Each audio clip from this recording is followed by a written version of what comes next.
Okay जानी, शुक्रिया।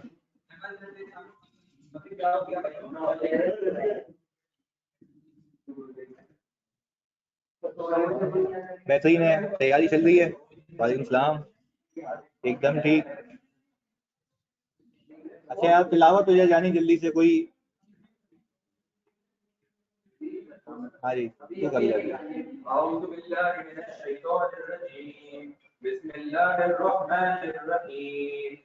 अलम तरा कैफ फ़अल रब्बुक बिअस्हाबिल फील अलम यजअल कैदहुम फी तदलील वअरसल अलैहिम तैरन अबाबील तरमीहिम बिहिजारतिन मिन सिज्जील फजअलहुम कअस्फिन मअकूल। बिस्मिल्लाहिर्रहमानिर्रहीम। अच्छा जी सर, हमें अभी शुरू करना है अपना डायरेक्ट मेथड।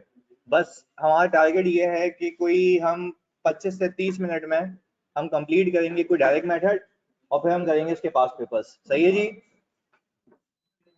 बस आज कैश फ्लो होगा। सही है जी?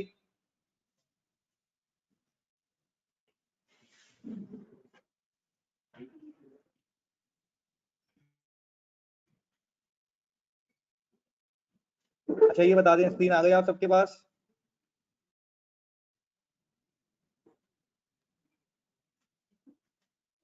ओके जी, डायरेक्ट मेथड। पहले तो हम हल्का फुल्का कंपैरिजन कर लें कि हमने जो पहले कैश फ्लो सीखा था वो था इनडायरेक्ट मेथड। इनडायरेक्ट मेथड का मतलब ये है कि आप अपने प्रॉफिट बिफोर टैक्स को कन्वर्ट करते हैं कैश में, ऐसा ही है। और फिर आप ये कहते हैं, सुनना मेरी बात है, इसमें बड़ा डिफरेंस है। जब मैं कहता हूं कि मैंने प्रॉफिट बिफोर टैक्स से शुरू किया तो उसके अंदर मैं पहले कुछ एडजस्टमेंट्स पार की थी। उन एडजस्टमेंट्स को पार करने के बाद हम पहुंच जाते हैं प्रॉफिट फ्रॉम ऑपरेशन पे। फिर हम कहते हैं प्रॉफिट फ्रॉम ऑपरेशन का होना अलग बात, कैश होना अलग बात। फिर मैं वर्किंग कैपिटल चेंजेस पार करके उसको कन्वर्ट करता हूँ कैश फ्रॉम ऑपरेशन में, यानी मैं इनडायरेक्टली कैश पे पहुंचता हूँ। ऐसा ही, तभी इस मेथड का नाम क्या है? Indirect method. चलिए जी, यहाँ तक क्लियर है। अच्छा, जबकि मैं जब डायरेक्ट मेथड पे जाऊंगा तो वो कहता है आपको प्रॉफिट बिफोर टैक्स से शुरू ही नहीं करना, आपको सिर्फ इनफ्लो और आउटफ्लो दिखाना है। तो सर इसका क्या मतलब है? इनफ्लो आउटफ्लो का मतलब ये कि आप सुनना मेरी बात। हाँ, आपने इनडायरेक्ट मेथड में प्रॉफिट बिफोर टैक्स से शुरू किया, आपने इसके अंदर ये कोई एडजस्टमेंट्स पार की, वर्किंग कैपिटल चेंजेस वगैरह की, तो टेक्निकली आपने इनडायरेक्टली कैश फ्रॉम ऑपरेशन निकाल लिया। ऐसा ही है भाई? वो भी कौन सी एक्टिविटी से? ऑपरेटिंग एक्टिविटी से।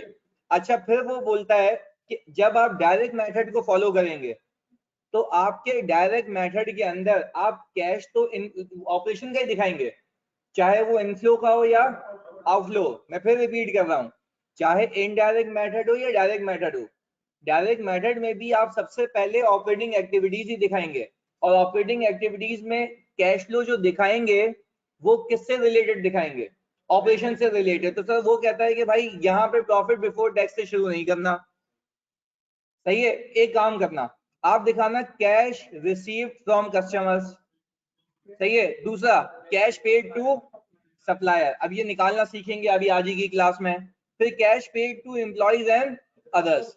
आप इन सबको जो नेट करेंगे आपके पास इसके बाद रहेगा टैक्स पेड, इंटरेस्ट पेड और कैश जनरेटेड फ्रॉम। ये वाला आंसर और ये वाला आंसर क्या करेगा?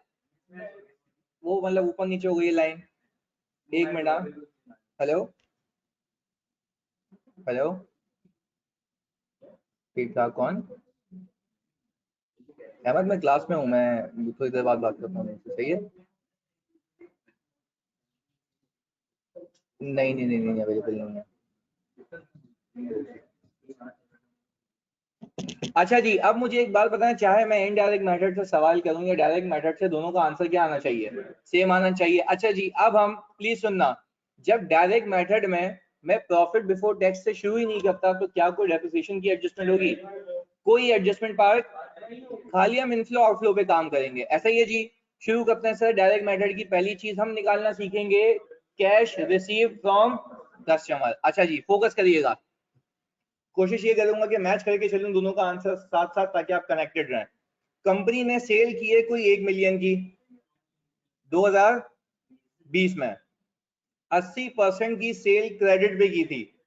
ओपनिंग और क्लोजिंग बैलेंस डेटर का कुछ ये दिया हुआ है, कैलकुलेटर आपके पास होना चाहिए। ओपनिंग बैलेंस आ गया 150, क्लोजिंग आ गया 350। आप सब मुझे एक बात बताएं कि पूरी सेल यहाँ चिपका दूं 80%? चलें जी सर, आप कह रहे हैं सर 8 लाख, ऐसा ही है? तो आपका कैश कितना आ गया? 6 लाख रुपए का। ऑनलाइन वालों बता दो यहाँ तक कोई पंगा? तो ये लोग भी बता दें अगर जिंदा है तो। चलें जी, कोई पंगा नहीं, वेरी गुड। चलें आगे। पहले मैं इसको इनडायरेक्ट मेथड से सॉल्व करके दिखाऊंगा जो पहले। अच्छा मुझे एक बात बताओ, अज्यूम कर रहा हूं मैं, अजम्पशन की बात कर रहा हूं मैं, अज्यूम कर रहा हूं इस सेल के अलावा पीएनएल में कुछ भी नहीं है, तो सीधा सीधा प्रॉफिट भी यही हो जाएगा 1 मिलियन। यार मेरी बात पे जरा फोकस करना, प्लीज प्लीज प्लीज फोकस करना। अगर मैं ये कहता हूं कि अगर ये पूरे पीएनएल में सिर्फ सेल है, भाई अजम्पशन है, और कुछ भी नहीं है, तो ये सेल ही प्रॉफिट है बस। चलें जी, ये बात मुझे समझ आ गई। फिर हमने इनडायरेक्ट मेथड में, समझना एक बात, इनडायरेक्ट मेथड के अंदर मैंने इंक्रीज इन रिसीवेबल को माइनस करना सीखा है। आप मुझे देख के बताएं आपका रिसीवेबल कितने से इंक्रीज हो रहा है? 2 लाख रुपए से। आपका आ गया ये 8 लाख रुपए, ऐसा ही है? अच्छा टेक्निकली सुनना मेरी बात, टेक्निकली इनडायरेक्ट मेथड में मैं अपने प्रॉफिट को कैश में कन्वर्ट करता हूँ। अब जरा डायरेक्ट मेथड की बात करते हैं। आपके पास कैलकुलेटर है, देखो मैंने क्रेडिट कस्टमर से कितना पैसा रिसीव किया है? 6 लाख। और कैश की सेल कितनी है? 2 लाख। तो मुझे बताओ कुल मिला के कितना? 8 लाख रुपए। तो सर यहाँ पे सीधा सीधा ये 6 लाख क्रेडिट का कितना आ गया? ये 8 लाख। सर यहाँ पे दोनों में फर्क सिर्फ एक ही है, आंसर दोनों का सेम ही आएगा।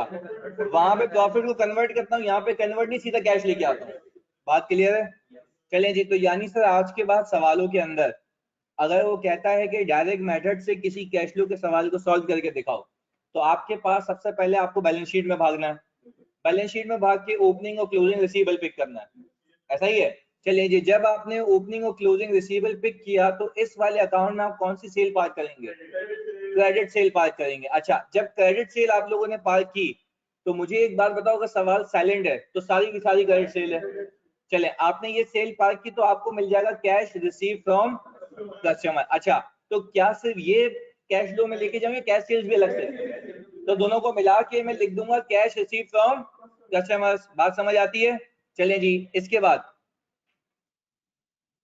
हम आ गए कैश पेड टू सप्लायर्स पे।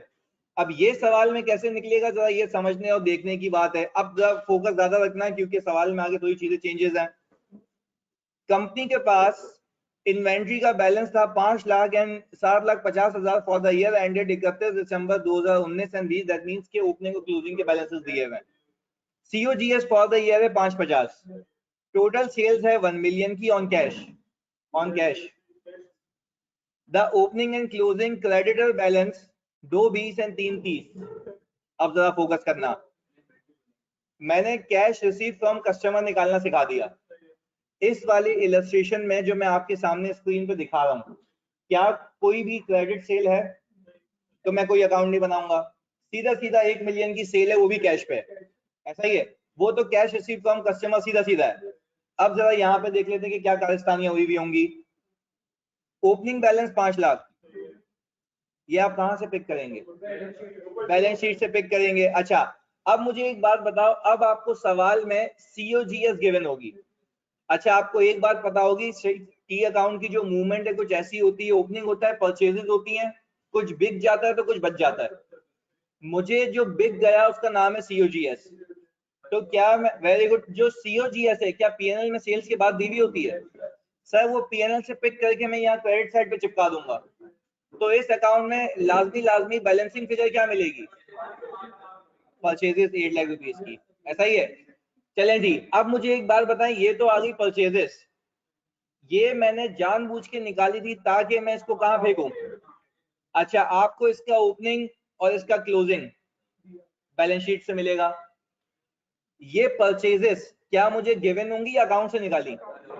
अकाउंट से निकाली परचेजेस, तो भाई मैंने ये अकाउंट से इसलिए निकाली थी। अच्छा, एक और बात, सिंगल एंट्री में हमने कोई 1000 सवाल किए होंगे ऐसे, अगर वो कहे कि इसमें से कुछ परचेजेस क्रेडिट पे कुछ कैश पे, तो सिर्फ वहां पे क्रेडिट वाली जाएगी और फिर कैश वाली अलग से ऐड कर देंगे। बात क्लियर है? चलिए जी, बेहतरीन है, बिल्कुल सिंगल एंट्री में भी ऐसे ही सिखाया था। अच्छा जी, तो क्या 690 का कैश पेड टू सप्लायर आ गया? अच्छा, आप मेरे मतलब मोहब्बत में खाली बात, सिर्फ कैश अगर खेलूं, मेरे पास 1 लाख का कैश आया है और 690 का कैश गया है, 1 मिलियन का आया, सॉरी 1 मिलियन का कैश आया है, 690 का कैश गया है, ऑपरेशन से गया है, मेरे पास नेट कैश इनफ्लो 310 का है, पक्की बात है। अच्छा, on the face of it मुझे पता है, सीधा सीधा हिसाब किताब है। अब जरा इसको पहले इनडायरेक्ट और फिर डायरेक्ट से मैच करेंगे। इनडायरेक्ट में सेल आपने बुक की होगी, COGS बुक की होगी, प्रॉफिट आएगा 450। अब जरा प्लीज सुनना, आपको इतना पता है कि आपके पास 310 का कैश है, सही है, ये आपने खुद निकाला था कैसे सर, 1 मिलियन माइनस 690। अब एक एक करके, अब आपके पास 2 अकाउंट बैलेंसेज है, रिसीवेबल का बैलेंस नहीं है। अच्छा, इन्वेंट्री इंक्रीज हो रही है। अच्छा, आप मुझे एक बात बताओ, इन्वेंट्री के इंक्रीज होने का मतलब ये है कि मैंने खरीदी ज्यादा, यूज कम की, अपेरेंटली दिख भी रहा है, सही है, तो क्या मैं माइनस करूं? पक्की बात है। चलें जी, मैंने ये किया माइनस। आज एक और चीज सिखाता हूं, ये माइनस करने से प्लीज सुनना, वो पूरी बन गई। तो सर अब मुझे एक बात बताओ, आपका पेबल भी इंक्रीज हुआ है, इंक्रीज इन पेबल ये शो करता है कि आपने परचेज तो किया पर उसके लिए पे नहीं किया, जो कि पीएनएल में चार्ज हो चुका है, तो मैंने उसको ऐड बैक कर दिया। आप देखो क्या 310 आ गया, पर क्या यहाँ पे 310 डायरेक्टली आया, इनडायरेक्टली? इनडायरेक्टली आया ना। अब जरा बराबर वाली चौरंगी देखते हैं, वहां पे सीधा सीधा कैश रिसीव फ्रॉम कस्टमर दिखा दूं? चलें जी sir, cash paid to supplier same है। अच्छा सर, अभी मैं मतलब समझ तो आ रहा है ये, पर अब जरा एक चीज देखते हैं सर, अगर मैं इस 5, 10 और 2.5 लाख को ऐड करूं, तो टेक्निकली आज के बाद एक याद रखना चीज, क्योंकि वो टेक्निकलिटीज पे जा रहा है, वो रटू तोता नहीं बना रहा है एग्जामिनर। अब तुम्हारी सोच है, तुमने एक सवाल किया था, इसमें डिफरेंसेस दिए हुए थे। अच्छा, ये तो क्या ये परचेजेस आ गई? अच्छा, यानी सर मुझे एक बात पता है, जब भी मैं इन्वेंट्री की चेंजेस कैश फ्लो में पार्क करता हूं, तो वो टेक्निकली मुझे परचेजेस पे पहुंचा देता है। परचेजेस कितने की? 8 लाख की। अच्छा, अब ये 8 लाख आपको नहीं लगता नेगेटिव है? 550 भी नेगेटिव, 2.5 लाख भी नेगेटिव, यानी कुल मिला के 8 लाख नेगेटिव। फिर आपको याद आया कि भाई मैंने पूरा 8 लाख पे नहीं किया, जिसमें से 2/10 बल्कि 1/10 अभी पे करना बाकी है, तो वो पेबल उसको एडजस्ट कर देगा। चलें जी, जब पेबल ने उसको एडजस्ट किया, तो प्लीज आप खाली एक साथ 550 और 2.5 लाख माइनस, यानी 8 लाख माइनस 8 लाख में से 1/10 प्लस करें, 690 बन गया। सर यहाँ पे वो हम बनाते हैं उसको, वहां पे सीधी सीधी फिगर लेके आते हैं। क्लियर है जी? ऑनलाइन वालों बताओ, यहाँ तक कोई पंगा? जल्दी से। नो जी, अनपेड बैलेंस आ गया, ये आ रहा भाई, सही है जी 690। अच्छा जी, इसके बाद हम अपनी ऑपरेटिंग एक्टिविटीज में कैश की पेमेंट दिखाते हैं अदर्स को। सर हमारे एम्प्लॉइज की पेमेंट, सही है, हमारे बिल्स की पेमेंट XYZ, यानी हमारे अप्रूवल्स, जो कि किससे रिलेट करेंगे? ऑपरेशन से, सही है। अब जरा ये देखना चीज, फिर ये आखिरी है, इसके बाद एक इलस्ट्रेशन और फिर हम चलेंगे सवालों पे। ये कोई डेटा गिवन है आपको? चलें जी, अब मुझे एक बात बताएं, ये सारा इंफॉर्मेशन अगर मुझे गिवन है, अब एक एक करके मैं इसको सॉल्व करूंगा कोई डायरेक्ट मेथड से। सबसे पहले कैश रिसीव फ्रॉम कस्टमर निकालें, क्या पिक करूं? अकाउंट रिसीवेबल, यही है। कैश कितना आ रहा है?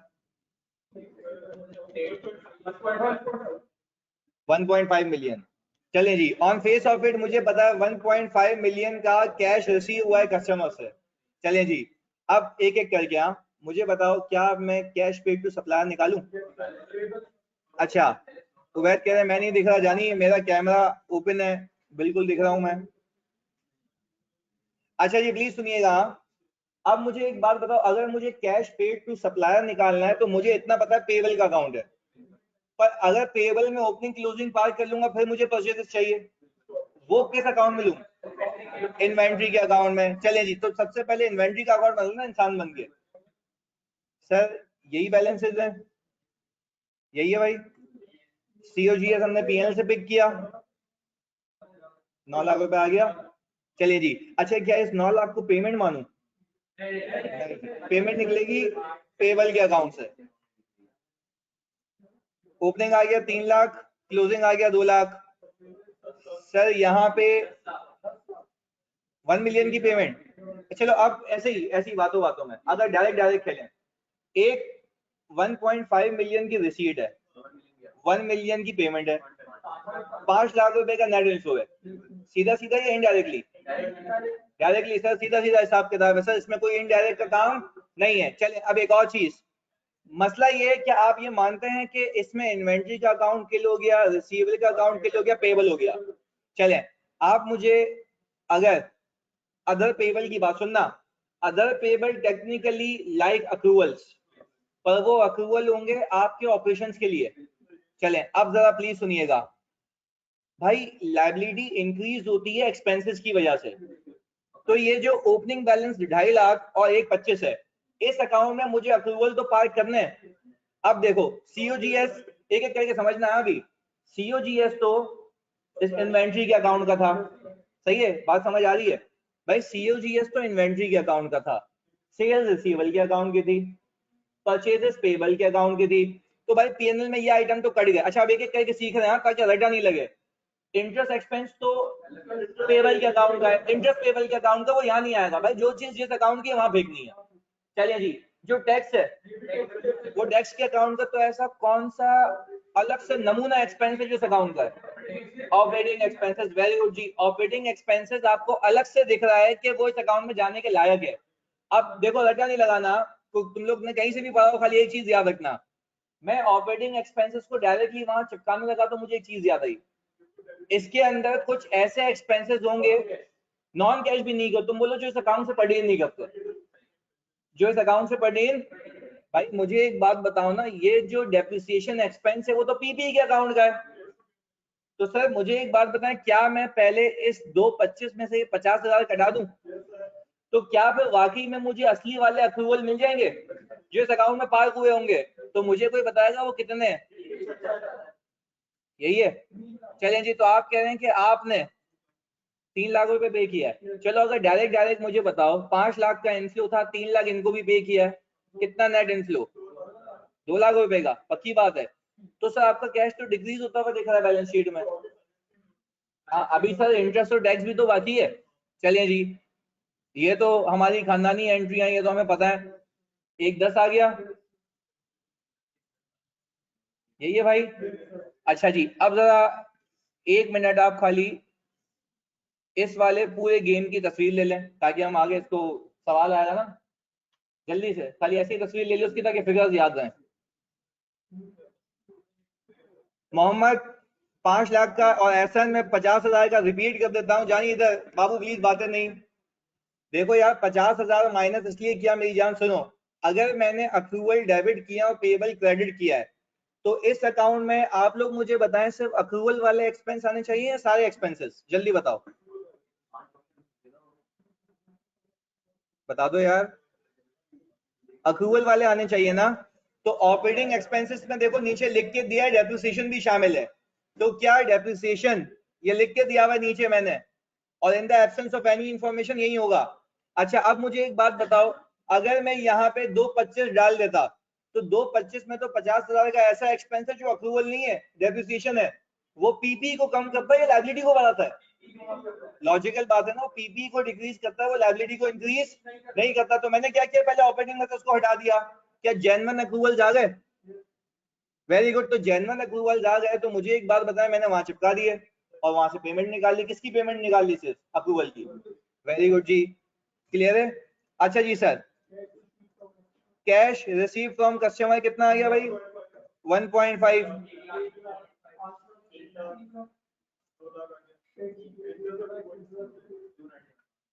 नेगेटिव है, ओपनिंग ऐड करें तो यही है भाई, क्लियर है जी, देख लो उसमें कोई मसला तो नहीं। ओके जी भाई, क्लियर है ऑनलाइन वालों? यानी सर अब एक चीज याद आई, जब भी डायरेक्ट मेथड यूज करोगे, जरा प्लीज फोकस करना, जब भी डायरेक्ट मेथड यूज करोगे और किसी अकाउंट में क्यूमुलेटिव एक्सपेंस अक्रूवल के रिलेटेड डालोगे, तो पहले उस एक्सपेंस को पाक साफ करके सिर्फ अक्रूवल का एक्सपेंस बनाना, फिर जाके उसको कहां फेंकना, रेलिवेंट अकाउंट में। चलो अब एक एक करके गेम खेलते हैं। मुझे बताओ अगर इसके अंदर बैड डेट एक्सपेंस होता, पक्का लॉजिक दो। नहीं नॉन कैश नहीं, गलत। इस अकाउंट से पर्टेन नहीं करता एक और चीज, वो रिसीवेबल के अकाउंट से पर्टेन करता है या प्रोविजन फॉर बैड डेट के अकाउंट से। यानी वेरी गुड। नहीं नॉन कैश, देखो नॉन कैश में कब कहूंगा, जब इनडायरेक्ट मेथड है। बात लॉजिकल है ना। देखो मैं कह रहा हूँ इस अकाउंट से पर्टेन नहीं करता, और इस अकाउंट में से वो एक्सपेंस आएंगे जो इस अकाउंट के लायक है। सही है, वेरी गुड जी। अब आखिरी चीज, इसके बाद फिर सवाल, क्योंकि मैंने कहा था 2 स्लाइड्स हैं। अच्छा जी अब सुनो, बाज औकात एग्जामिनर सर बैड डेट की भी कोई एडजस्टमेंट बता दें। बिल्कुल, अगर बैड डेट एक्सपेंस होता फाद मंसूर यानी तो इस ऑपरेटिंग एक्सपेंसेस में शामिल होता, आप उसको हटा देते क्योंकि वो रिसीवेबल के अकाउंट से पर्टेन करता है। अच्छा जी जानी प्लीज सुनिएगा, अनआइडेंटिफाइबल एक्सपेंसेस का कहते सुनना। अब बैलेंस शीट में देखो ट्रेड पेबल नहीं है, ट्रेड एंड अदर पेबल है।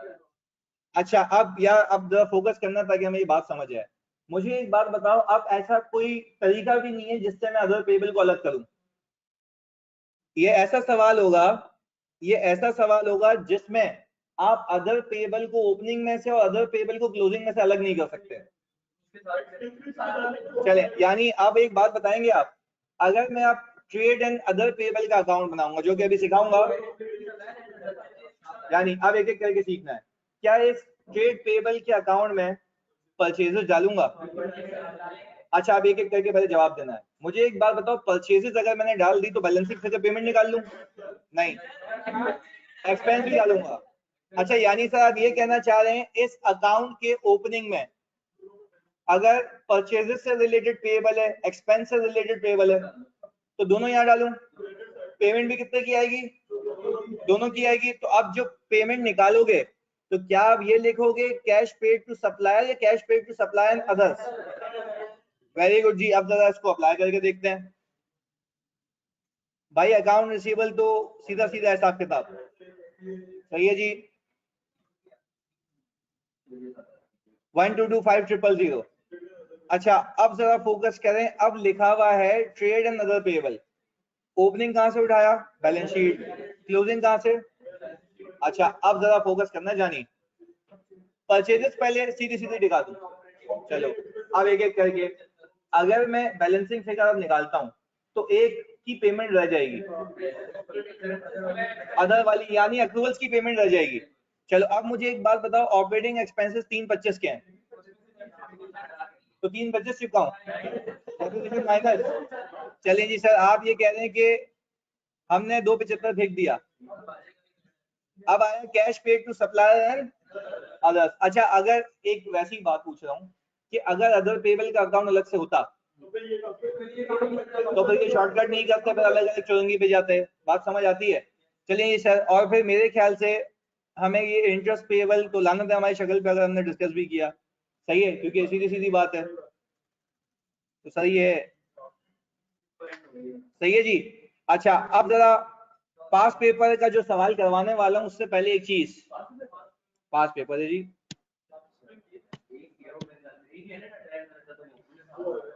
नहीं अभी हम तुम्हें दिखाते हैं कि नहीं आईकैप के, जानी मैं तुम्हें बता रहा हूँ आईकैप के सिर्फ FAR1 के नहीं है, FAR के भी हैं, FAR2 के भी हैं, सही है। तो आज देखते हैं कि तुम लोग कहां तक पहुंचते हो। लास्ट स्लाइड जैन जुल्फिकार दिखा रहा हूँ। अच्छा प्लीज एक बात पे फोकस कर लो, ये सवाल में है तो फिर फंसोगे, जरा फोकस कर लो इधर, सही है। अच्छा भाई है तो ये क्योंकि सीए फाइनल का कॉन्सेप्ट, सही है जी। इंटरप्रिटेशन मैंने करा दी है अहमद अली, पर पहले जो चल रहा है उस पर फोकस करो। सर वो जो रिवर्स वाला क्वेश्चन होता है प्लीज, हाँ आज सिखाएंगे, सब सिखाएंगे जानिए आज डालेंगे। नाहिया अभी हमने डाला था यहाँ पे ट्रेड एंड अदर पेएबल में ऑपरेटिंग एक्सपेंसेस, ये क्या था आपको मैं दिखा देता हूँ, ये देख लें। ऑपरेटिंग एक्सपेंसेस भी पार्क किए हैं यहाँ पे,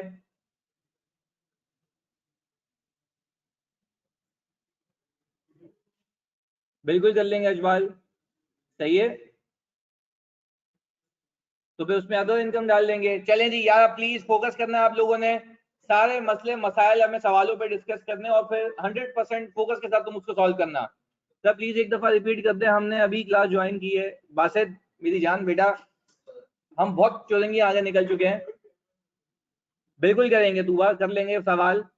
ट्रेड एंड अदर रिसीवेबल होगा तो पंगा हो सकता है, बिल्कुल हो सकता है हमना। अच्छा भाई एक ऐसी डिस्कशन कर लो जानी इधर, जब ट्रेड एंड अदर रिसीवेबल हो और अदर रिसीवेबल को अलग नहीं कर सकते तो फिर सेल्स तो पार्क करोगे, साथ साथ अदर इनकम भी पार्क करोगे। क्लियर है, कोई मसला नहीं है। फिर cash receive from customers and other आ जाएगा, बस बात है वाइस वर्सा वाली। चलिए जी, यार बासिर अहमद तुमने अभी ज्वाइन किया मेरी जान। ओके अब इधर देख लो, इधर प्लीज फोकस के साथ। चलें जी, यार प्लीज देखो अभी फोकस करना है इधर। भाई एक सीए फाइनल का कॉन्सेप्ट है, सही है, सवाल में है तो मैं खाली उसको इस हद तक बता रहा हूँ कि तुम सवाल में उसको उसी तरीके से देखो। एक होता है आपके पास सर टैक्स पेएबल, ये तो हमने सीखा हुआ सर 2019 और 2018, सही है कंपैरेटिव। प्लीज यार फोकस करना आप लोगों ने। सर आपके पास 2018 का ओपनिंग आ रहा है ये, और क्लोजिंग आपके साथ आ रहा है सर कोई 15,600 का, सही है जी। अच्छा आपके पास पीएनएल में एक अमाउंट गिवन होगी टैक्स एक्सपेंस, सर इसको मैं अज्यूम कर रहा हूं कोई ये है 28,500 की। अच्छा मैं फ्यूचर के लिए बता रहा हूँ, FAR2 में आके सीखोगे पूरा कॉन्सेप्ट है इसका, क्योंकि देखो हाँ डेफर्ड है, सुनना मेरी बात। अकाउंटिंग देखो, टैक्सेशन जो आप टैक्स पे करते हो ना, किसी ने जो टैक्स का पेपर दे रहा है उसमें तुम लोगों ने टैक्स पे करने की कैलकुलेशन सीखी होगी। प्रॉफिट बिफोर टैक्स अकाउंटिंग का उठाते हो, उसमें एडजस्टमेंट्स होती हैं, फिर टैक्सेबल इनकम आती है, फिर लॉसेस की एडजस्टमेंट होती है कि कैरी फॉरवर्ड हो सकता है नहीं हो सकता, कैपिटल गेन पे बिजनेस के लॉसेस, फिर डेप्रिसिएशन वाले लॉसेस अलॉन्ग विद सारी चीजें चलती हैं। आप जो टैक्स की पेमेंट करते हैं वो इनकम टैक्स ऑर्डिनेंस के हिसाब से करते हैं, पर अकाउंटिंग करते हैं IFRS के हिसाब से। अच्छा जी, बाज औकात सुनना, अब टैक्स वाले को आप टैक्स तो पे कर देते हो, सही है जी, पर आपको मिलते हैं कुछ टैक्स रिफंड्स, या आपको आगे कुछ टैक्स रिफंड्स मिलने होते हैं। नहीं आई बात समझ? सर मुझे एक बात बताएं, एक तो वो हो गया टैक्स जो आपको दस्ती अभी अभी पे करना है, वो टैक्स पेएबल है। एक है जो आपको आगे टैक्स रिफंड मिलेंगे। अच्छा तो रिसीवेबल तो आएगा, पर आपको अभी वैसे ही इसे समझाने के लिए ऐसी ही बात है, हाँ से आसानी के लिए तुम्हारी, उसको मैं कहता हूं डेफर्ड टैक्स इनकम, यानी मेरी इनकम डेफर हो गई है। डेफर्ड ग्रांट इनकम होती है ना, वैसे डेफर्ड टैक्स इनकम पर ये होती है पीएनएल का आइटम, ये लायबिलिटी नहीं होती है। अच्छा मैं इसमें करता क्या हूं सुनना, इसमें मैं डेफर्ड टैक्स एसेट बुक कर लेता हूं। अच्छा एसेट इसलिए बुक करता हूं, सुनना मेरी बात, क्योंकि ये मुझे पैसे मिलने वाले हैं पर मेरा राइट डिटरमाइन हो चुका है, सही है। मैं फिर रिपीट कर रहा हूं, ये आगे के जार्गन हैं, इसकी डिटेल में नहीं जाना।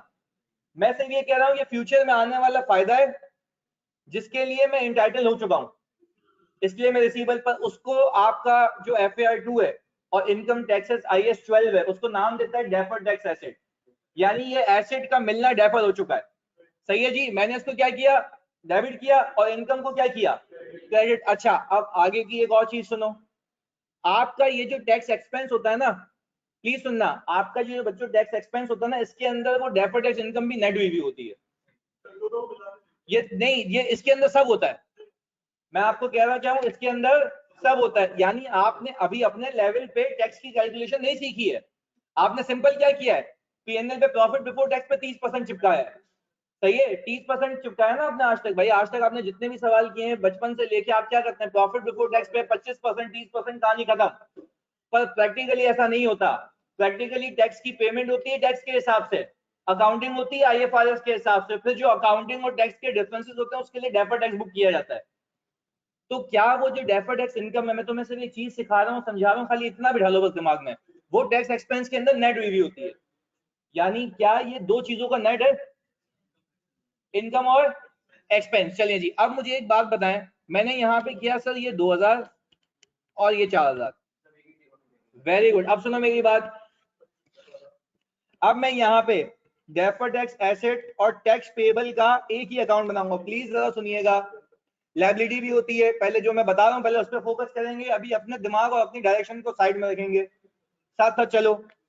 अच्छा अगर एसेट है तो एसेट का ओपनिंग 2000, क्लोजिंग, यार अब जरा प्लीज एक बात पे फोकस करना तो गेम एंड हो जाएगा। जरा इधर देखो, मैं रटा नहीं लगवा रहा, फ्यूचर को कॉन्सेप्ट पर हल्का फुल्का हिंट देके समझा रहा हूँ, सही है। Opening closing 20,000। अच्छा अब जरा आप लोगों ने, आप ये कह रहे हैं कि टैक्स एक्सपेंस नेट हुआ वो होता है, राइट, बिल्कुल बारीक मैं यही कह रहा हूं। अब इधर देख लें, मैं आपको सिर्फ दो चीजें बता रहा हूं। पहली चीज, टैक्स की पेमेंट होती है इनकम टैक्स ऑर्डिनेंस के हिसाब से, अकाउंटिंग होती है आईएफआरएस के हिसाब से। अच्छा अब एक ऐसी कॉन्सेप्ट दे रहा हूं, एफआर 2 का और फाइनल का है, सही है।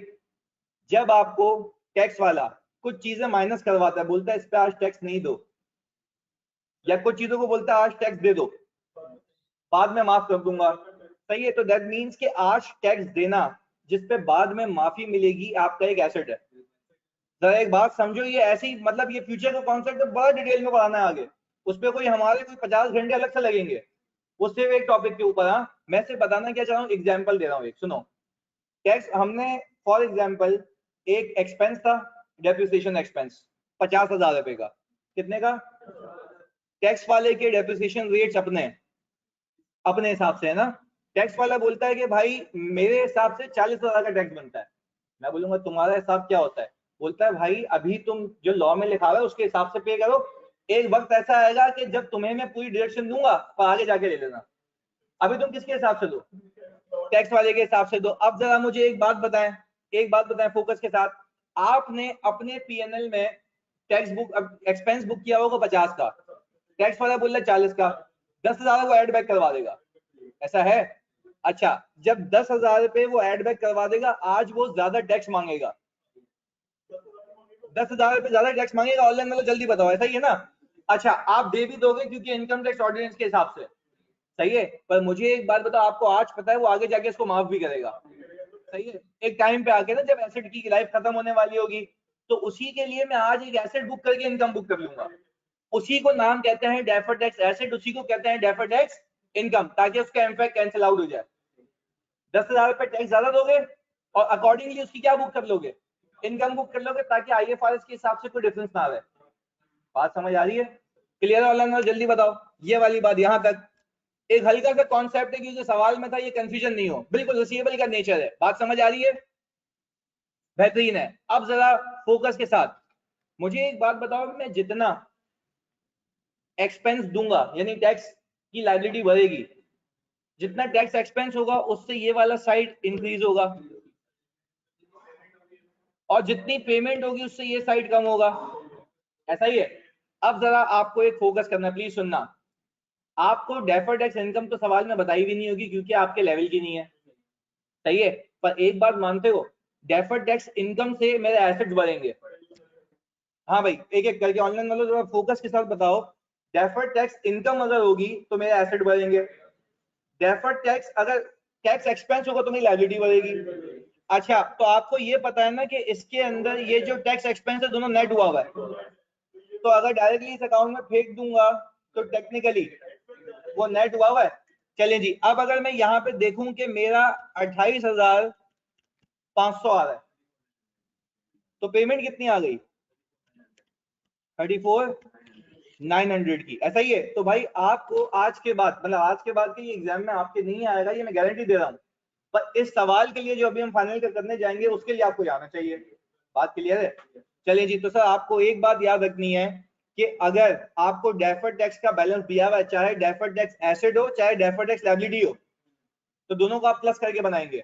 अच्छा अगर डेफर्ड टैक्स लायबिलिटी होती तो टैक्स पेबल में वो भी ऐड हो जाती, पक्की बात है, क्योंकि वो भी आपको फ्यूचर में क्या करनी है? पे करनी है। अब बेनिफिट मिलेगा नहीं, आप ज्यादा पे करोगे। चलिए जी बेहतरीन, अब हम सवाल पे चलते हैं।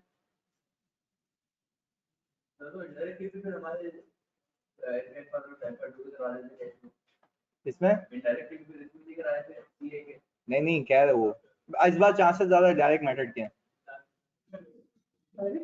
डायरेक्ट के हैं। पहले एक ऐसा सवाल करवा रहा हूँ। अच्छा भाई मोहम्मद ताहा कह रहे हैं जानी फोकस किया करो यार, जब मैं तुम्हें बताता हूँ। मोहम्मद ताहा कह रहे हैं साहब ने इनकम बुक नहीं की, मेरी जान मैंने बताया था टैक्स एक्सपेंस के अंदर वो नेट हुई भी होती है, सही है। फोकस करा करो जानी।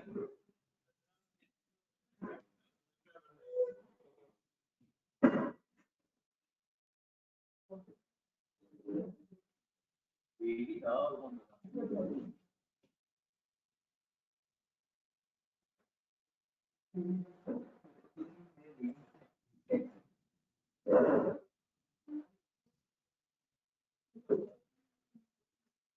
जुल्फिकार, लास्ट स्लाइड जो है मेरी जान मैं भेज दूंगा आप लोगों के लिए ही है।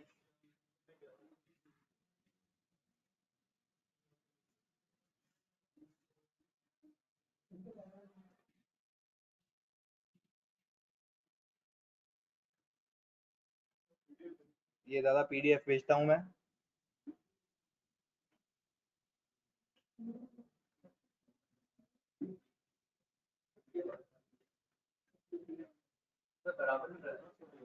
पावर में आएगा नहीं ना दादा, कोशिश कर लेते हैं।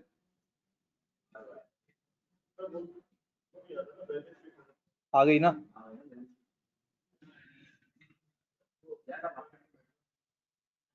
बिल्कुल।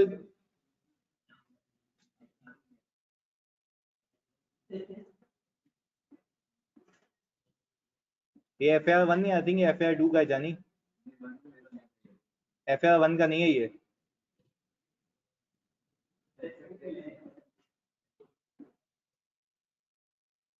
सही क्या नाम है इसका, यूनिवर्सल लिमिटेड, मैं आपको भेज दूं।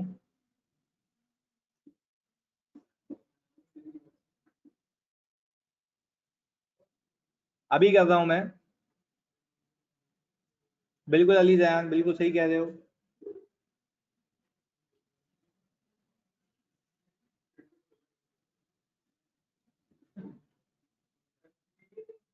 अभी भेज रहा हूँ जानी।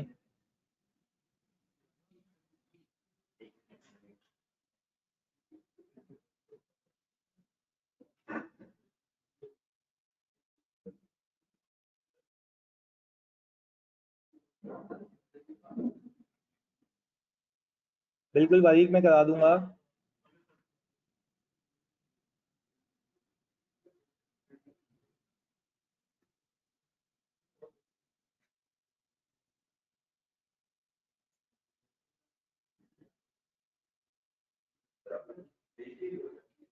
हाँ रजिस्टर्ड ग्रुप पे भेज दिया, अभी बाकियों पे भेज रहा हूँ।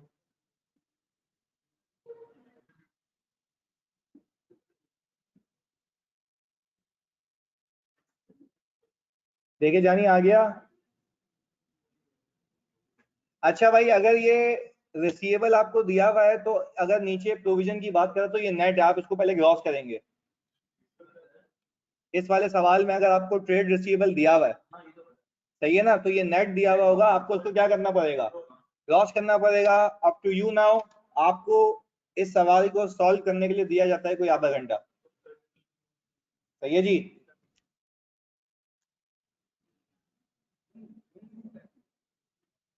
बल्कि 25 मिनट है आपके पास। बड़ा अच्छा सवाल है ये, मजेदार सवाल है, जरा करके दिखाएं ये।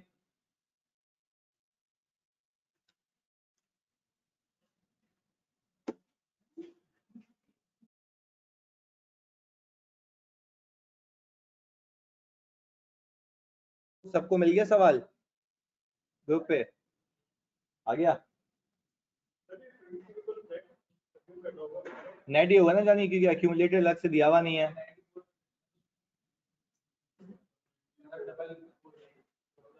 ऑनलाइन वालों जानी बता दो, जिंदा हो तो रिसीव हो गया।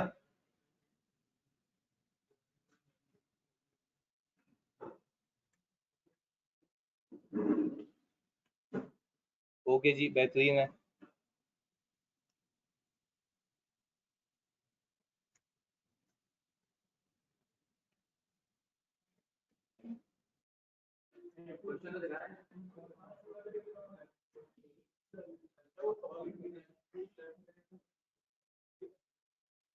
नहीं हुआ, चलें जी अभी देख लेते हैं।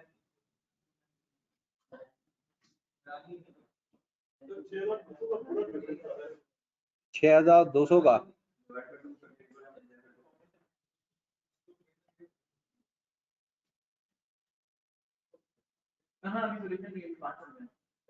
तो टाइम खत्म हो गया ना दादा।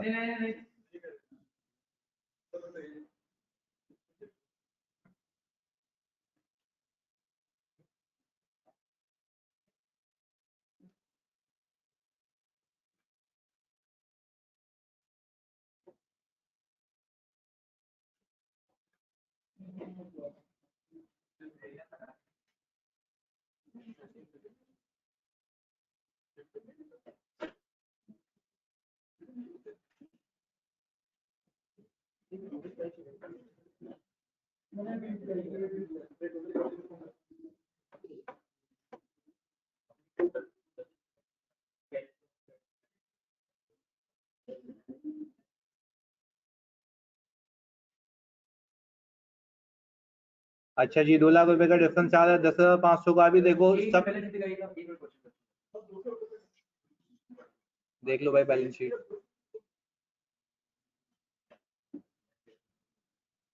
चलिए जी, ऑपरेटिंग एक्टिविटीज में सबसे पहले हमें निकालना है कैश रिसीव फ्रॉम कस्टमर। सही है, एक एक करके जरा यार देखते रहे यहाँ पे। भाई सबसे पहले मैंने अकाउंट रिसीवेबल को ग्रॉस अप किया। पहले देखो ओपनिंग क्लोजिंग आप लोगों ने यही निकाली है, यही है जी। अच्छा जी, आपने ये अज्यूम किया कि 94% है, तो लास्ट ईयर भी 6% का प्रोविजन होगा, इस साल भी 6% का प्रोविजन है, तो मैंने ग्रॉस अप कर लिया। बेहतरीन है जी। फिर मैंने सेल पूरी नहीं ली, क्रेडिट सेल को पिक किया, वो आ रही है 163800। अभी हाथ के हाथ में देखो तो पता लग जाएगा कहाँ गलती है। एक बार रीवैल्यूएशन सरप्लस का कॉन्सेप्ट बिल्कुल अभी मैं करूंगा दोनों के लिए सारा। अच्छा जी, अब जरा इधर देख लें जानी सारा, ये स्पेशली आपको बताना ही बताना है कि क्या क्या गलत किया क्या क्या सही किया। सही है। अच्छा जानी, अब मुझे एक बात बताओ, सेल सही पार्क की, कोई ऐसा नशा ही तो नहीं है जिसने पूरी फेंक दी हो? चले इधर, अब मुझे एक बात बताओ, क्या अकाउंट रिसीवेबल के अकाउंट में सारा प्रोविजन आता है या सिर्फ बैड डेट? राइट ऑफ आता है या प्रोविजन? सिर्फ राइट ऑफ आता है। सर ये हमने राइट ऑफ यहाँ फेंक दिया। क्लियर है जी यहाँ तक? ओके, अब मुझे एक बात बताओ, मेरा बैलेंसिंग फिगर आ गया वो कैश जो इस साल मैंने क्रेडिट कस्टमर से रिसीव किया है, ये सबका सेम था। बेहतरीन है जी। अच्छा, पर एक बात मुझे याद होनी चाहिए कि सिर्फ ये कैश नहीं आया है, कैश सेल्स भी है, तो दोनों को मिला के 253234 आ गया। सर हमने सीधा सीधा इसको यहाँ पे चिपका दिया 253234, यहाँ कहानी खत्म। सर अब हम चलते हैं कैश पेड टू सप्लायर पे। इन्वेंट्री का ओपनिंग बैलेंस, इन्वेंट्री का क्लोजिंग बैलेंस। अब जरा लॉजिकली सोचो, कॉस्ट ऑफ गुड्स सोल्ड में कुछ एक्चुअल कॉस्ट होती है, कुछ एलोकेटेड होती है। क्या आपको नहीं लगता कि depreciation is an allocated cost? हाँ या नहीं? जो डेप्रिसिएशन एक्सपेंस आपका फॉर द ईयर है, क्या वो आपने इन्वेंट्री के अकाउंट में डाला होगा? नहीं सर, इन्वेंट्री के अकाउंट में तो भाई, हाँ बस ये याद रखना, देखो भाई इन्वेंट्री के अकाउंट में तो वो वाली सीओजीएस आएगी ना जो उस अकाउंट से बिकने पे निकली है। सीओजीएस के अंदर जो डेप्रिसिएशन है वो तो एक एलोकेशन है, सिस्टमैटिक एलोकेशन है। बिल्कुल सही कह रहे हो। तो भाई क्या एलोकेटेड कॉस्ट इस अकाउंट में आएगी या माइनस करवाने के बाद? तो सर मेरे पास जो पीएनएल के अंदर सीओजीएस गिवन है वो कितनी है? 187500। मैंने क्या किया सर, 187500 में से मैंने डेप्रिसिएशन का कुछ कोई कितना परसेंट है, 70% यहाँ से कटा दिया। और सीधी सी मुझे बात बताओ भाई, 70% इसलिए कटाया ना क्योंकि वो इस वाले अकाउंट से पर्टेन नहीं करता, वो तो प्रेजेंटेशन के लिए है। बात समझ आती है? वेरी गुड जी मोइस। चलें जी, अब जब मैंने यहाँ पे इस अकाउंट की पीओ सीओजीएस निकाली तो मुझे पीओ परचेजेस मिल गई। इस परचेजेस को कौन से अकाउंट में उठा के भेजूं? पेबल के अकाउंट में। तो सर हमने यहाँ पे भेज दिया और मेरे पास कैश पेड टू सप्लायर आ गया 181750। एनीवन जिसने सही किया हो? बेहतरीन यार, हो गया टैली। 70% कैसे निकला भाई? सवाल में दिया हुआ जानी, ये रहा 70% ऑफ द डेप्रिसिएशन सीओजीएस को चार्ज हुआ है। वेरी गुड एकाफ, अलीबान आइया, Ahmad, Umar, Umama, very good जी।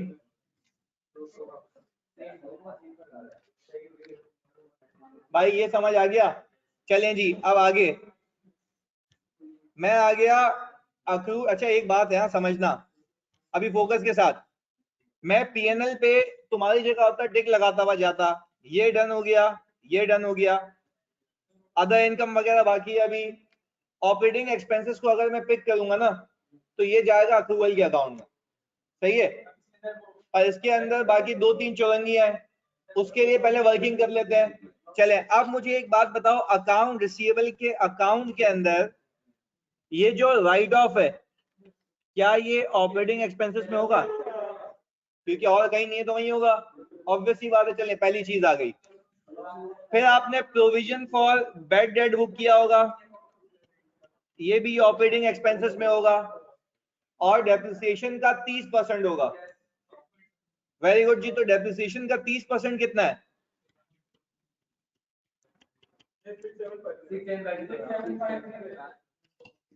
6750। अच्छा, अब मुझे एक बात बताओ, अब अगर मैं अक्रूवल का अकाउंट बनाता हूं, ओपनिंग ये रहा, पीएनएल में इतना गिवन है, आपने इसमें से 6750 7000 और 766 माइनस किया। मुझे एक बात बताओ, क्या आपके पास जो इस अकाउंट से रिलेटेड, भाई सीधी सी बात है, बाकी सारे एक्सपेंसेस माइनस कर दो तो अक्रूवल ही बचेंगे, तो क्या अक्रूवल यहां पार करूं? और आपके पास आ गया कैश पेड टू अदर्स। हाँ भाई, सही किया था ये, बेहतरीन है जी। अब मुझे एक बात बताओ, आपने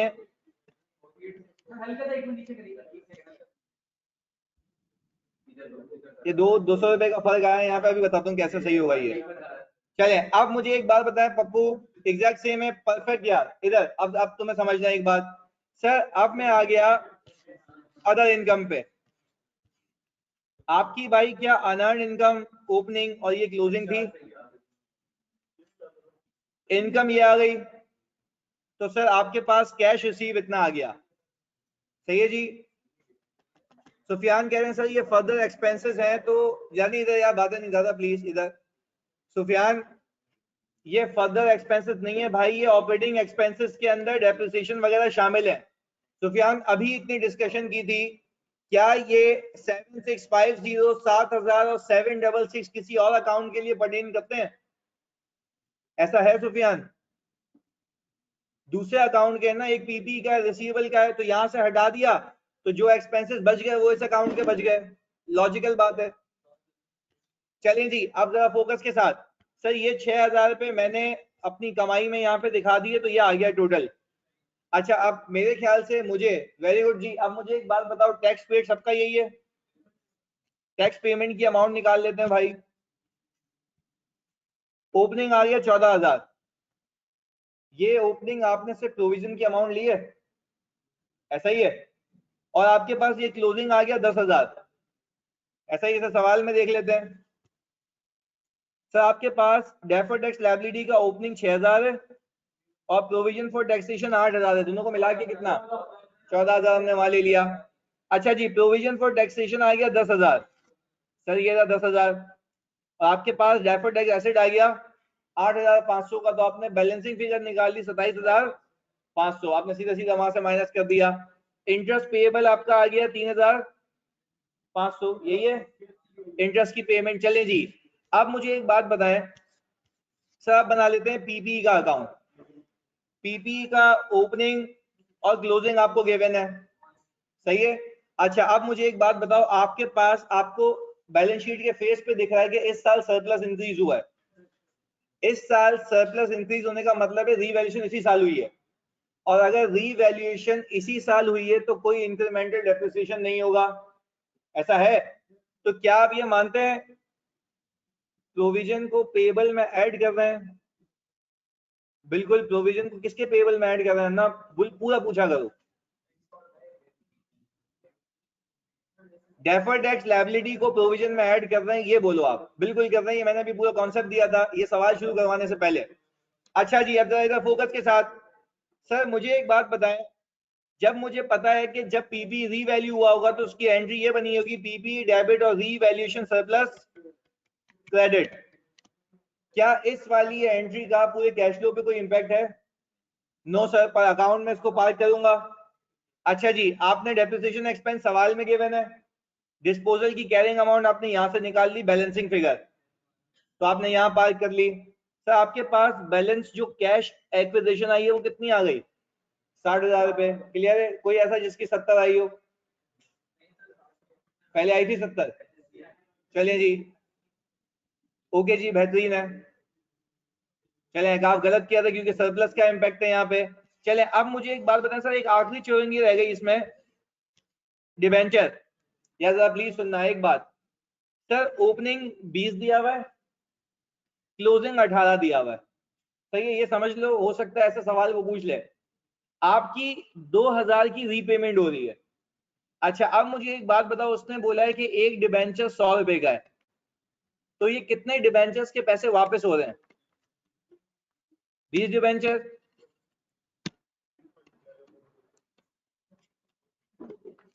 भाई आपने 20 डिबेंचर की रीपेमेंट की है, ऐसा ही है। अब मुझे एक बात बताएं, प्लीज सुनना, अगर 20 डिबेंचर की रीपेमेंट कर रहे हो तो आइडियली आपको 100 के हिसाब से करनी चाहिए, जितने लोगों से पैसे लिए थे वापस भी उतने हिसाब से करने चाहिए। बट आपकी टर्म्स ये कह रही हैं कि आपने 10 के डिस्काउंट पे रीपेमेंट की है, ऐसा ही है। तो मुझे एक बात बताओ, अगर आपने 10 के डिस्काउंट पे रीपेमेंट किए तो 90 रुपए पे किए हैं, ऐसा ही है। तो आपके कैश आउटफ्लो में 1800 आएगा या 2000? अच्छा, यानी सर इसका मतलब ये है कि आपने 2000 की लायबिलिटी 1800 में सेटल की है, 200 रुपए आपकी अदर इनकम है। भाई अगर इनडायरेक्ट मेथड होता तो मैं इस इनकम को एडजस्ट करता, बट अभी मेरा जो मकसद उससे 1800 से है। क्लियर है जी?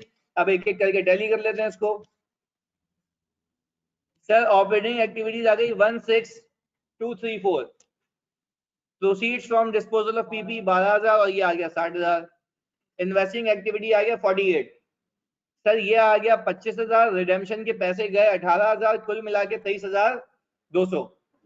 सर 16234 प्लस माइनस 48,000 और प्लस 23200, आपका कुल मिला के बन जाता है भाई -8566। और ये 8566 के अंदर अगर मैं ओपनिंग बैलेंस को ऐड करूं तो मेरे पास क्लोजिंग कितना आता है?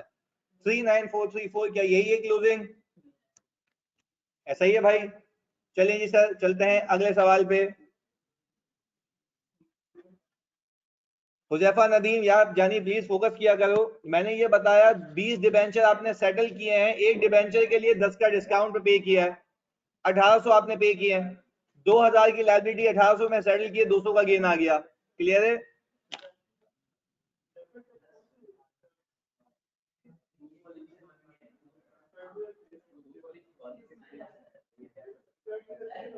जी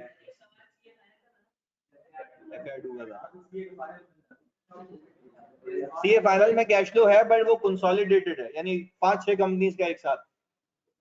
वो सिखाएंगे तुम्हें। अच्छा, इब्तिसाम कह रहे हैं सर रिटेन अर्निंग के अकाउंट में डिविडेंड आ रहा नहीं आ रहा, एग्जैक्टली मैच कर रही है। नहीं है इब्तिसाम?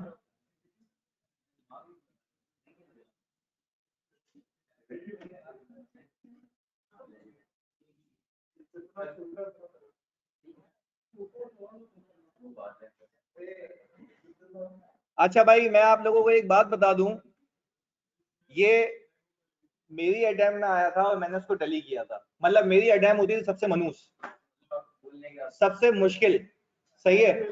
अच्छा, और मैं कसम खा रहा हूँ जब मैंने उसको रीड किया ना तो एक अप्रोच बन गई थी दिमाग में, क्योंकि मेरी कैलकुलेशन बड़ी अच्छी है।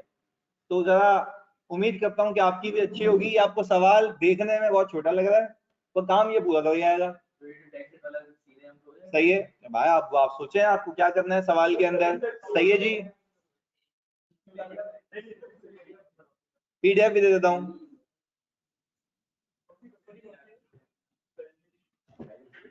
जज़ाकल्लाह जी मुइज। तंजील कह रही है सर ये तो इजी है। तंजील अभी देख लेते हैं कि इजी है या नहीं है। सवाल आ गया, बता दो मुझे ग्रुप पे। दादा ये सवाल तुमने कर लिया ना, मतलब फिर गिरफ्त है तुम्हारी, यकीन करो। तुम्हें सवाल जो फोकस करना है वो ये जो इससे पहले किया वो, और अपनी जो FAR 1 के तुम्हारे इनडायरेक्ट मेथड के हैं जो लेटेस्ट अटेम्प्ट में आया था वो वाला, और एक जो उसने गलत बना के दिया था वो, बस ये 4 सवाल करके जाना, आराम से हैंडल हो जाएगा। और ये सवाल गलत वाला वो जिसमें गलत कैश फ्लो दिया हुआ था उसने, बोलोगे तो हेल्प करूं? चलो जी करके दिखाओ। बता देता हूँ अजवाल में, पहले ये करो फिर बताता हूँ वापस। सही है? हिसाब से देखो, आगे भी लिखे जाओ सवाल को।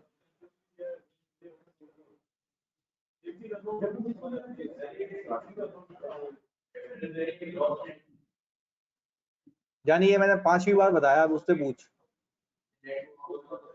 अब आप खुद देखो, जब मैं बता रहा हूँ तो तुम लोग सुनते नहीं हो क्या? नहीं, अब मैं नहीं बताऊंगा दादा। भाई इसको जरा बताओ कि ये नेट है ग्रॉस है, और कैसे पहचानेंगे नेट है ग्रॉस है?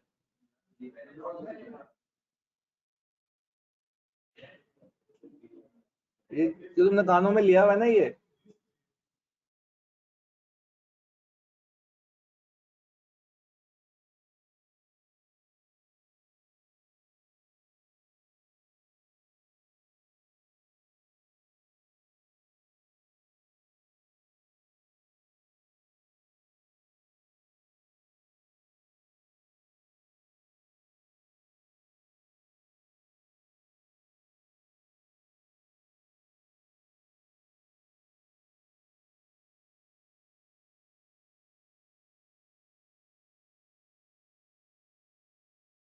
बिल्कुल अजबाल, पीपी का नेट अकाउंट ही बनेगा, नो अदर चांस।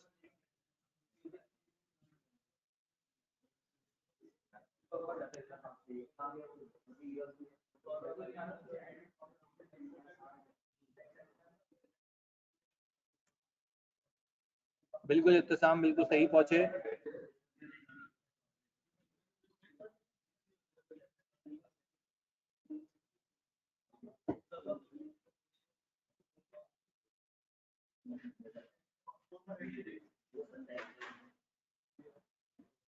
ध्यान हो गया। हाँ।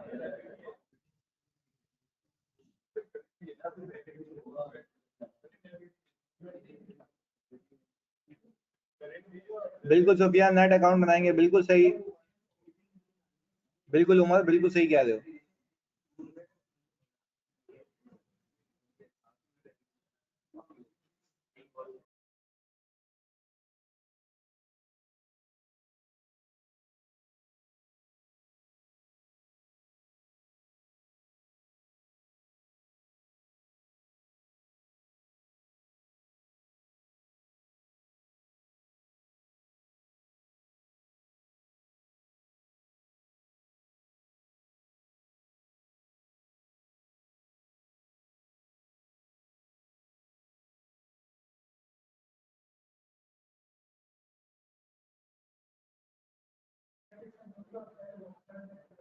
हाँ, परसेंटेज ही तो ग्रॉसअप ही करना डायरेक्ट, मतलब परमानेंट डिफरेंस नहीं होता तो आप डायरेक्टली ग्रॉसअप कर सकते हो। हाँ भाई, कोई बताएगा COGS कितनी आ रही है? तुम लोग बताओ भाई। एक बच्चा कह रहा है 46883, आप लोगों की? वो कह रहा है वही, ये कह रहा है वही तो नहीं आ रही है, बाकी सब आ रहा है। अच्छा भाई, इसमें चलो पहले पहले एक बात बताओ, तुम लोगों ने सबने क्या सवाल को ऐसे किया? सुनो, प्रॉफिट आफ्टर टैक्स दिया हुआ है, टैक्स रेट दिया हुआ है, मैं ग्रॉसअप करूंगा, प्रॉफिट बिफोर टैक्स पे पहुंच जाऊंगा। सही है। अच्छा, अब एक एक करके। हाँ, प्रॉफिट बिफोर टैक्स में से मुझे पता है इंटरेस्ट माइनस हुआ होगा, ऐड कर दूंगा तो profit before interest and tax पे पहुंच जाऊंगा।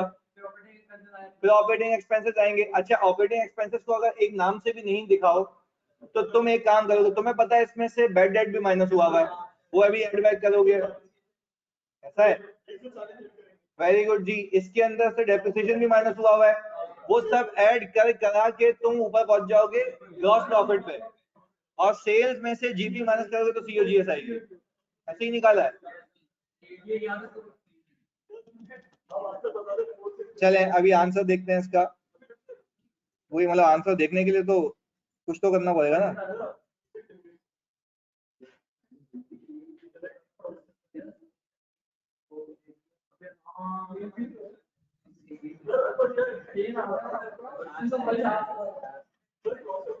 भाई देखो, PNL बनाने का तरीका, या जानी सब बच्चे 1 मिनट देख लें।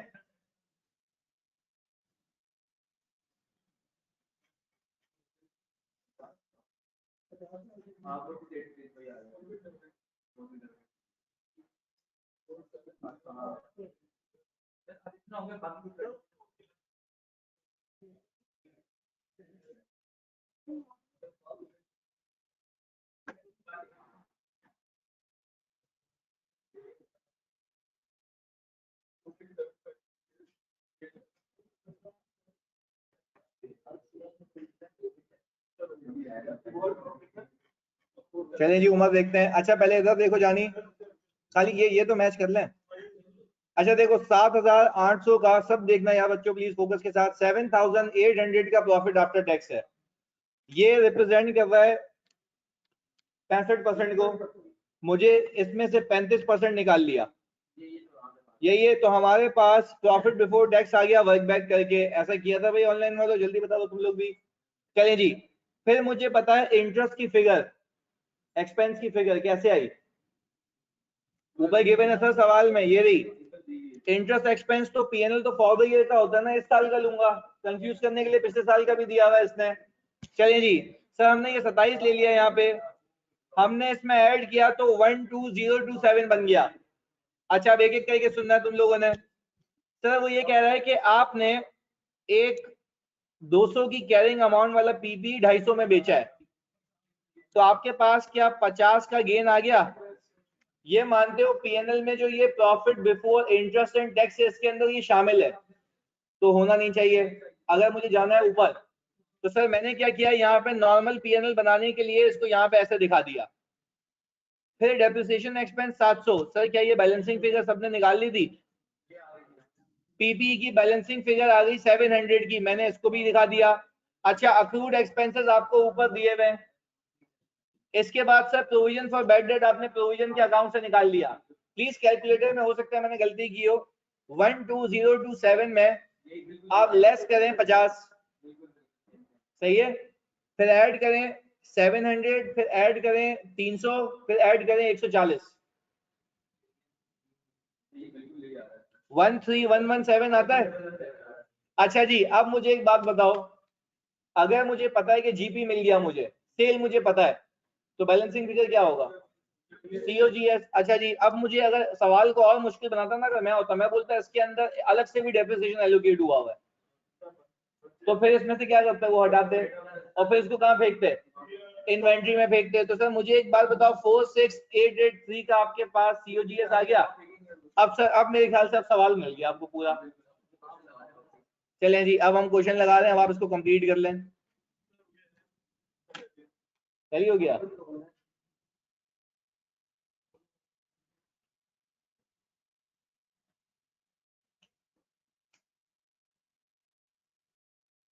अच्छा सवाल था, ओके जी। अब ये तो अभी तुम लोग थोड़ा चिल माहौल में हो ना, एग्जाम में आता ना जब, हाँ अब ये this is a kind of single entry का क्वेश्चन। हाँ पर वो तो यार तुम लोगों ने बहुत किया है, वो हैंडल हो जाएगा तुमसे, मुझे इतना है तुम पे भरोसा है कि तुम वो कर लोगे। शुक्रिया जी अहमद।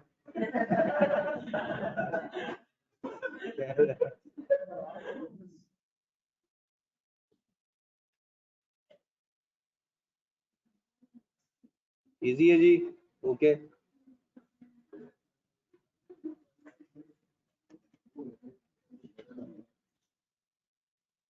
अच्छा भाई अभी फरमाइश आ रही है सर कि सिंगल एंट्री और पीपी कब कराएंगे, यानी वो भी करा देंगे। ये रहा भाई पीएनएल। अच्छा भाई ये सवाल में इसने मांगा नहीं था, पर मैंने वैसे ही, जब तुम्हें ये पीडीएफ मिलेगी तुम उसको इनडायरेक्ट मेथड से भी करना। मैंने देखो उसको दोनों से सॉल्व किया हुआ है, आंसर दोनों का सेम आ रहा है, मतलब प्रॉफिट आ गया बट प्रॉफिट बिफोर टैक्स से शुरू करोगे।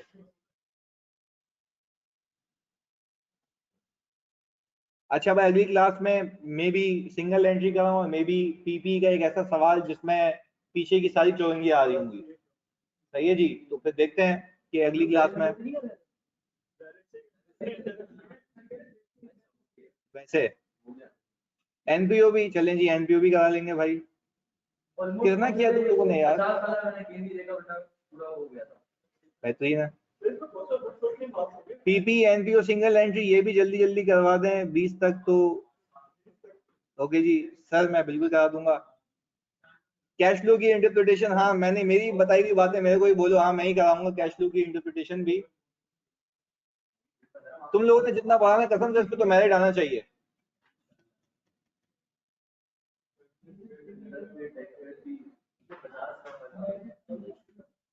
भाई आप पास होंगी मुझे पता है। बार बार, अच्छा भाई मैंने, जानी तो सुनो बाबू, मैंने तुम लोगों को एक स्ट्रेटेजी बताई है, तुम लोगों को रोज हर एक टॉपिक का एक एक सवाल करना है। सही है जी भाई, मैं फिर रिपीट कर रहा हूँ भाई, सबसे रिक्वेस्ट है मेरी, इतनी मेहनत के बाद अब रिवीजन जितना हो गया तो अब तुम्हारे ऊपर ऑब्लिगेशन आ गई है कि तुमने जो सवाल किया हुआ भी है भले वापस से करना है उसको भाई, एक एक बार, यानी रोज एक पास पेपर उठाओ सवाल सॉल्व करो, रोज एक पास पेपर उठा के सवाल सॉल्व करो, इससे तुम्हारा रिवाइज होता रहेगा। सही है जी, जनरल घुमाने से कुछ भी नहीं होगा, it's all about how you apply it. सही है जी, अब वो बोले कहाँ से करें, भाई बुक में से करोगे ना, कहाँ से, सवाल वही है। सही है जी भाई, पास पेपर आपको हर एक सवाल हर एक टॉपिक का रोज एक पास पेपर करना है ताकि आपकी प्रैक्टिस जारी रहे। सही है जी। अच्छा जी भाई, अब मेरे ख्याल से मैंने समझा था कि ये तुम्हें करा देना चाहिए, ये यहाँ पे खत्म। बैलेंस ऑपरेटिंग एक्टिविटी थी ना सिर्फ, और मेरा बैलेंस इस तरीके से हुआ था, जब रिजल्ट आया था तो सोल्यूशन भी आया था, मुझे याद था कि मैंने सही किया। सही है जी। अच्छा जी, मतलब आपको कॉन्फिडेंस आ जाता है जब आपको पता है सही। मैं यकीन करो, मैंने ये अपनी अटेम्प्ट में ये मार्क्स 70 मार्क्स का पेपर अटेम्प्ट किया था, 30 नंबर का आ नहीं रहा था मेरे को, तो मैं फारिग बैठा हुआ था, मैंने उसको इनडायरेक्ट से भी कर लिया था, दोनों से आंसर सेम आ गया, मैंने फुल एग्जाम में ये था भाई इन्विजिलेटर, मेरे को पता था पास हो जाऊंगा। मेरिट नहीं आया था भाई, मैं कभी मेरिट वाला स्टूडेंट था ही नहीं, मैं पास हो जाता, यही बड़ी बात है। सही है जी। पेपर, यार पेपर मुश्किल था, जो बात है भाई, मेरी अटेम्प्ट मनुस आती थी, पर देखो मैं तैयारी करके जाता था, पास हो जाता था भाई। मैंने अपनी आखिरी अटेम्प्ट में जब मॉड्यूल सी दिया था, मेरे अब्बू की तो डेथ हो गई थी, जब मॉड्यूल सी दिया था मैंने, पहले मॉड्यूल बी में अब्बू की डेथ हुई थी, तो मैंने बीकॉम भी दिया था और 3 पेपर भी दिए थे, सारे पेपर पास हो गए थे मेरे। मॉड्यूल सी दिया था, बीएम रुक गया था, क्योंकि हम लोग लियारी के स्कूल के, तो इंग्लिश समझ ही नहीं आती थी, ये वाली ना, बीएम वाली सर, एफएफआर की बता रहे होंगे वो सर तुम्हें।